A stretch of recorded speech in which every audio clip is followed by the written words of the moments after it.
بنڈلاگڑا P S limits میں قتل کی واردات، بیٹے نے کیا باپ کا قتل۔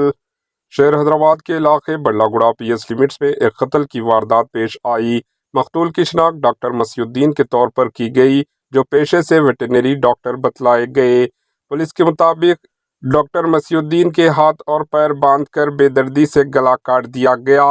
ابتدائی تحقیقات میں شبہ کیا جا رہا ہے کہ یہ واردات مقتول کے سوتیلے بیٹے نے انجام دی ہے۔ پولیس مختلف زاویوں سے اس واقعے کی تحقیقات کر رہی ہے۔ بنڈلاگڑا پولیس نے اس معاملے کا کیس درج کرتے ہوئے چھان بین شروع کر دی۔ Bureau report, H N news.